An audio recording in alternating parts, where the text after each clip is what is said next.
भगवत गीता के दूसरे अध्याय का 25वां श्लोक आत्मा के स्वरूप और उसकी विशेषताओं को समझाने वाली इस श्रृंखला का अंतिम श्लोक माना जा सकता है। पिछले श्लोकों में भगवान श्री कृष्ण ने बताया था कि आत्मा को काटा, जलाया या फिर सुखाया नहीं जा सकता और वह सर्वगत व सनातन है। अब इस 25वें श्लोक में भगवान उन कारणों को समेट रहे हैं कि क्यों हमारी भौतिक आंखें या फिर हमारा मन आत्मा को सीधे देख या समझ नहीं पाता, और इस सत्य को जानने के बाद अर्जुन को क्या करना चाहिए।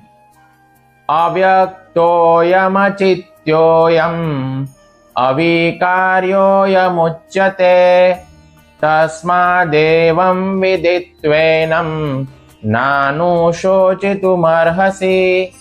यह आत्मा अव्यक्त, अचिंत्य तथा अविकारी कही जाती है, इसलिए आत्मा को इस प्रकार अच्छी तरह जानकर तुम्हें शोक नहीं करना चाहिए। श्रील प्रभुपाद ने इस श्लोक के तात्पर्य में समझाया है कि हमारी भौतिक सीमाओं के कारण हम आत्मा को क्यों नहीं देख पाते और इसका व्यवहारिक समाधान क्या है। अव्यक्त का अर्थ है जो व्यक्त न हो, यानी जो हमारी इन भौतिक आंखों, कानों या फिर त्वचा की पकड़ में न आए।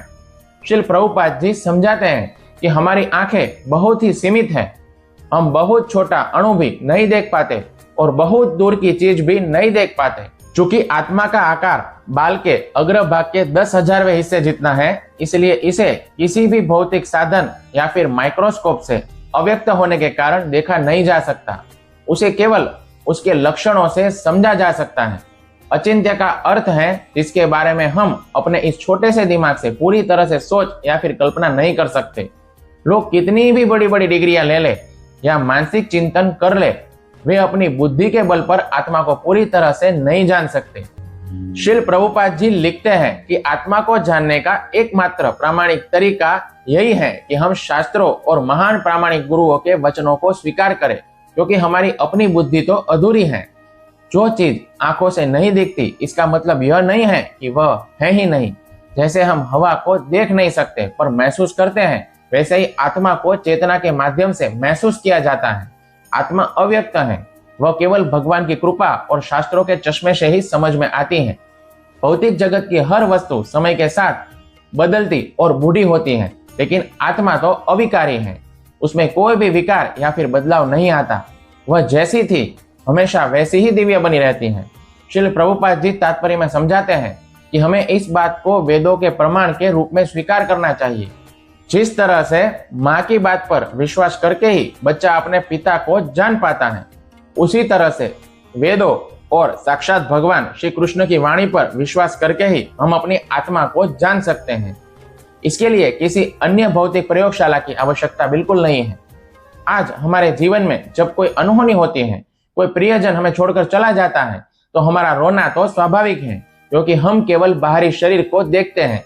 लेकिन श्रील प्रभुपाद हमें याद दिलाते हैं कि यदि हम इस श्लोक के सत्य को जीवन में उतार ले तो हमारा दृष्टिकोण ही बदल जाएगा। श्री कृष्ण अर्जुन से कह रहे हैं कि अर्जुन, भीष्म और द्रोण की आत्मा न तो बदलती है और न ही नष्ट होती है, वह तो अचिंत्य और अविकारी है। जब उनका कुछ बिगड़ा ही नहीं, तो फिर तुम्हारे इस रोने और उदास होने का कोई भी आधार नहीं बनता। उठो और अपने धर्म का पालन करो। यह श्लोक हमें सिखाता है कि जो चीजें हमारी बुद्धि और आंखों से परे हैं, उन्हें हमें भगवान की वाणी के माध्यम से वैसा ही स्वीकार कर लेना चाहिए। जब हम यह मान लेते हैं कि आत्मा अमर और अपरिवर्तनीय है, तो जीवन का सबसे बड़ा दुख और किसी को खोने का शोक हमेशा के लिए मिट जाता है। अब इसके बाद अगला 26वां श्लोक आएगा, जहां पर श्री कृष्ण अर्जुन को एक दूसरा विकल्प देंगे कि चलो, अगर तुम आत्मा को अमर भी नहीं मानते और यह सोचते हो कि जीवन जन्म के साथ शुरू और मौत के साथ खत्म होता है, तो भी तुम्हारा रोना गलत है। हरे कृष्णा।